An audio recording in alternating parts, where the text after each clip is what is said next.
r/ask Reddit, if you could remove one event from your life, what would it be? It's a tie between losing my dad and losing my sister. No need to be sorry for my loss or to feel sorry for me. I just wish I'd had longer with them. Good for you for that attitude, mate. This was going to be my exact response. Lost my dad when I was an infant, and my sister this July. Death is some bullshit. My wife passing away. Let's just remove that part and have her sitting next to me right now talking about the ham she's going to make for Thanksgiving. I'm sorry. My dad dropping dead in front of me when I was a teen. Holy duck. That's awful. Never pass up a moment to tell your parents or loved ones you love them.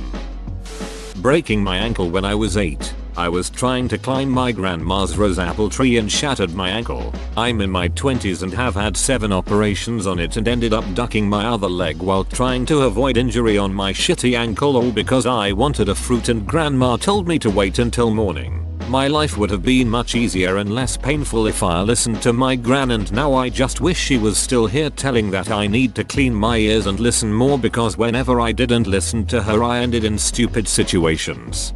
Broke my talus bone, the biggest bone in your foot, playing pickup basketball since I wore the wrong shoes that week. Just demolished it and ruined my 22nd summer, but that's when I would lay in the yard and just loved reading On the Road and other classics.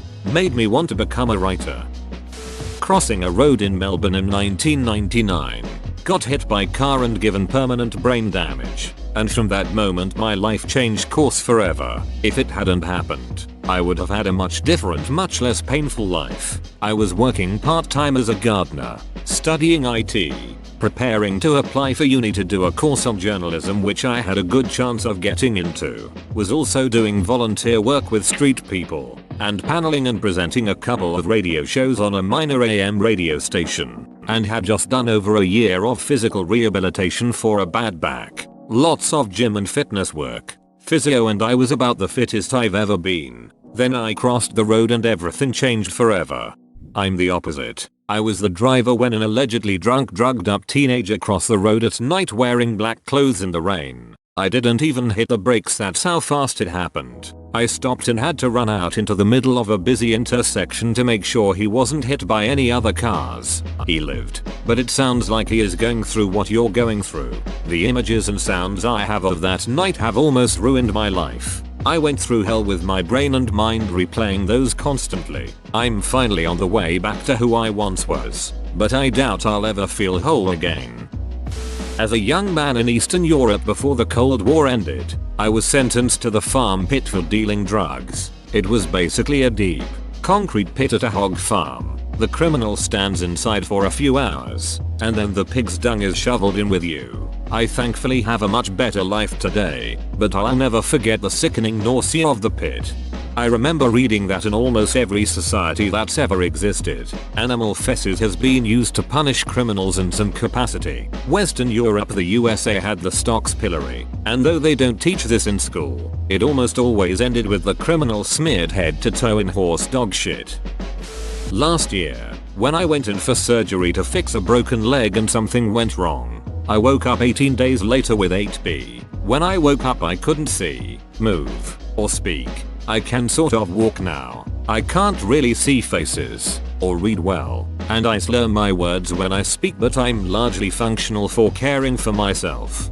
So I would assume your vision is really ducked. How does computer and phone use go? Do you just power zoom in on things, or can you see that stuff better cause it's closer?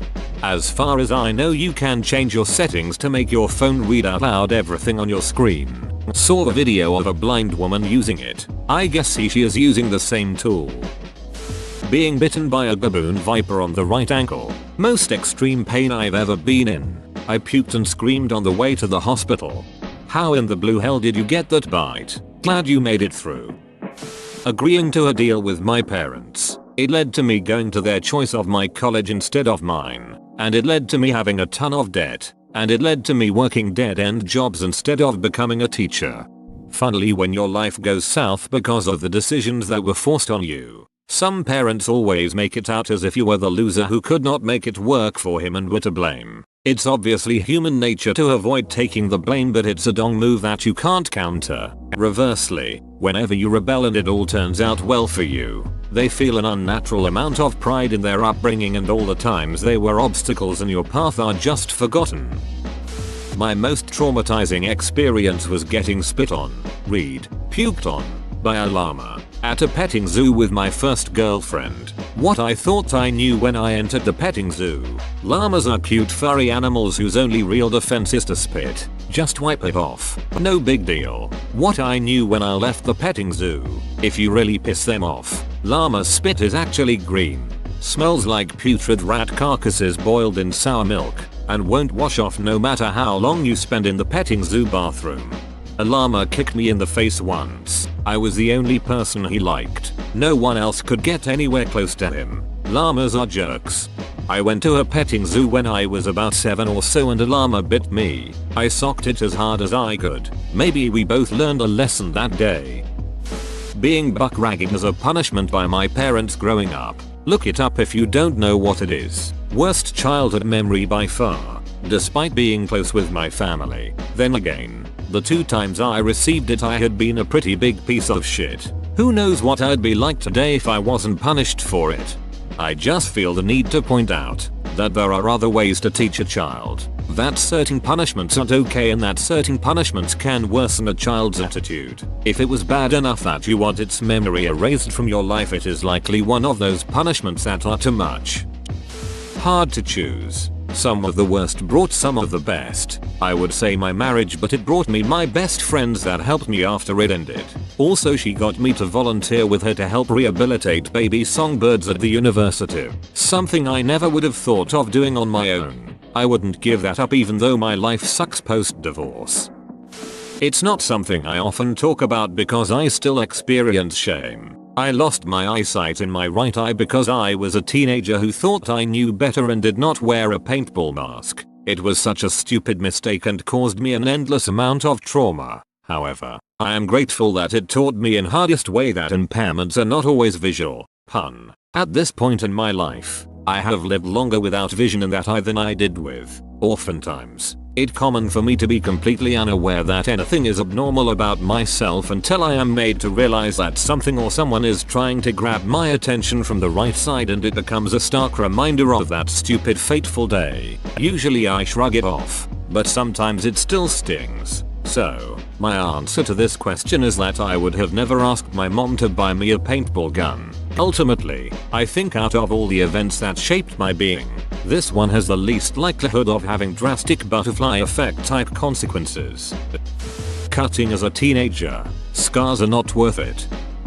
Anytime I was sexually assaulted, it's not just one event, but if I could combine them all and completely remove from memory, it would be that. If you remove the death of a close friend, would that friend be alive? I think yes. My dad taking me to follow my mom who was with another guy, stopped at an underground parking lot and my dad got into an altercation with the guy. I was 10 and crying in the car while my older brother sat there in silence. I can't help to think, why did my dad would put me through that trauma at such a young age? To this day, I still don't know why and don't want to know why. I witnessed a nasty murder. I was in my Jeep with the top down and watched 2 guys argue on the sidewalk. I didn't want to get involved, so I just sat there. One guy pulled out a homemade knife, shank, and plunged it into the other guy's eye. The sound was horrific. I wish I had beeped my horn or something and tried to get them to move along. The guy was later caught and convicted of murder, but I'll never forget the crunching sound when that knife went into his skull. Nightmares for life. Also, my motorcycle accident where I nearly lost my leg 35 years ago. That sucked.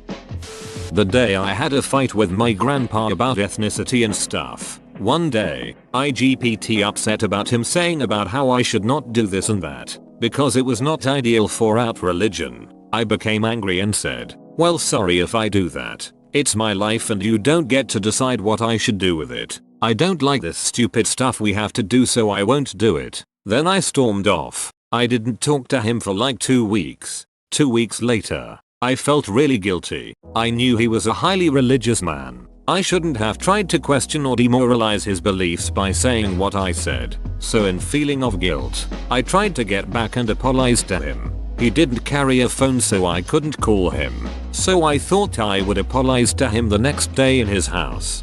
Big mistake. Turns out while I was having this mental argument with myself, my grandpa had passed away. I had missed 9 calls from my mother, and when I finally picked up, I found out about this. I was heartbroken. To this day, I believe my rudeness made him heartbroken, which eventually led to his demise. This was 3 years ago. I'm sorry, Grandpa. I shouldn't have been so harsh on you. You were just trying to pass down your beliefs to me. I'm sorry. Dude, you cannot blame yourself for that. It's not your fault. It's absolutely not your fault. That old man has been in fights his whole life. A relative arguing about religion or whatever is not what did that, and you know it. If there is an afterlife, he knows you are sorry and he's sorry too. He loves you and just felt passionately about it, but knows that you're your own person, but knows it doesn't matter now. The last thing he wanted was to hang that around your neck. He wants you to be happy. You owe it to yourself and him to live your best life and learn to let that go. When I was 21, I joined the Marines. Only lasted a month in boot camp. I wasn't meant for military life. Honestly, man, nothing wrong with that. It happens. Not everyone is cut out for the military, and there's nothing wrong with that. At least you figured it out quick and were able to move on. You could have figured it out 6 months into your contract and been stuck for several more years. Only dentist that accepted my family's insurance at the time was rated 2.3/5 stars. My dentist ducked up the anesthetic 4 times, all 4 of which he scraped the duck out of my gums with the needle, slipped on one of them and jabbed my cheek with the needle. The kicker? She didn't even numb the right spot. She starts drilling. Her tool that sprays water is broken. So about 1/3 of the water goes into my mouth, the rest just ducking sprays me. She slipped at one point and skated the drill across another tooth and caught my cheek. She let out an audible shit and went back to working. The dental assistant proceeded to ask the dentist a question about her personal life. They then had a 15-20 minute convo while she just held the spinning drill, hovering over my tongue. I go to a new dentist. Turns out she didn't fill the tooth properly and left a huge gap between the filling and the wall of my tooth, which is why it kept hurting. Whoa, you made it to the end? You're a ducking beast. I'll cut you a deal. Smash like and subscribe for more curated content, bruh. It's free and that's a great price.